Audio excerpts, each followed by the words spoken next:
Salut băieții! Uite, astăzi descarcăm fier forjat în Germania. Descarcare cu macaraua pe sus. Ce vedeți acolo în remorc sunt numai 24 de toni, nu mai mult. Ăsta are niște magneți.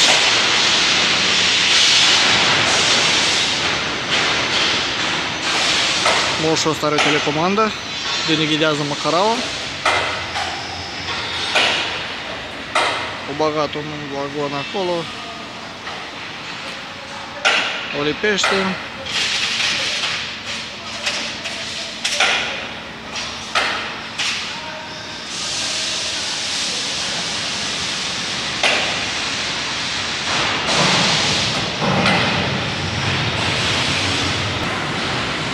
Și a plecat la locul unde trebuie să o pun acolo. Treaba lor, nu știu, la metraj, la...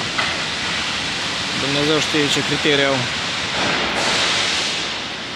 E o fabrică mare de oțel, de ferărai, de pizda, mă.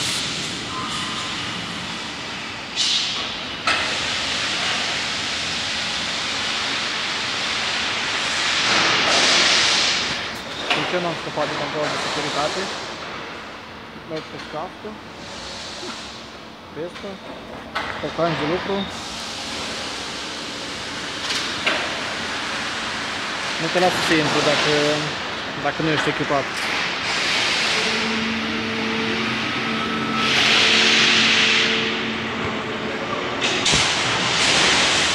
M-au șolit că acum vrea să ia două bucăți odată. E mai șmecher.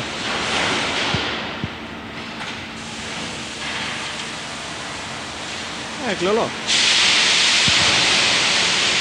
Poate nu le scapă din magnetul ăla, că dacă le-a scăpat, au format vagonul.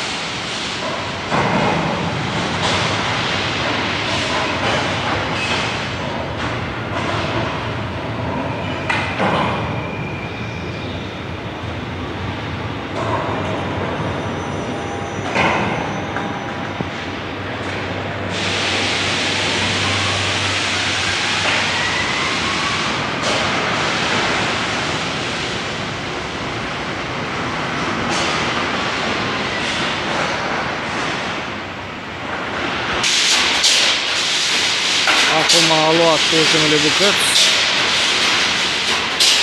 Urmează să mă urc în vagon, să strâng lemnele alea, să le dau jos, manual alea.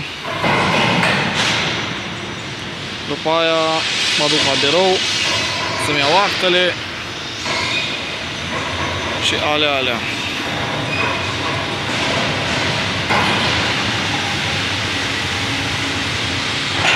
Hai, ne vedem mai târziu dacă. Să să strâng alea, am treabă. Am descarcat. Trebuie să mă duc la birou acum.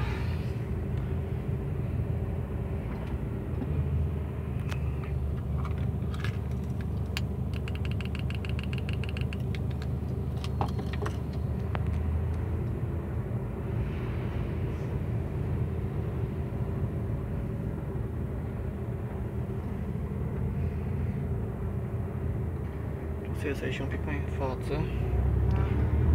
Este un stâlp. Hai că treci.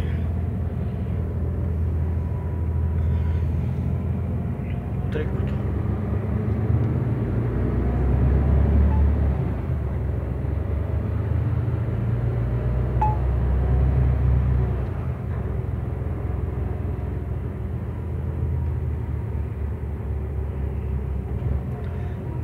În ferm încărcat, am pus să mă urc pe cântar. Mi-a spus după ce descarc să mă urc iară pe cântar.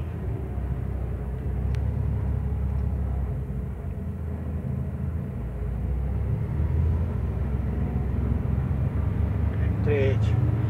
Uite, domnișoara asta, își spală Cadillacul. E, doamnă, e de cu spun, așa frumos.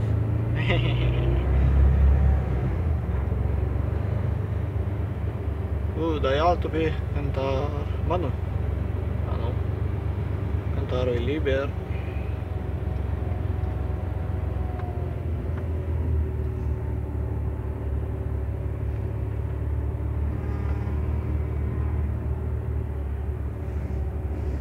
uite așa se fain. Și pe asta e cântarul.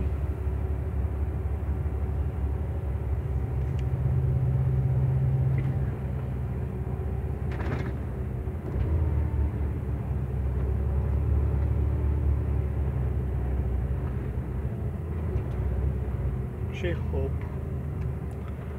Ok. Tragem frâna de mână, o dăm pe neutru. De acolo se oprește motorul. Luăm cheile. Și actele astea. Și mergem la birou.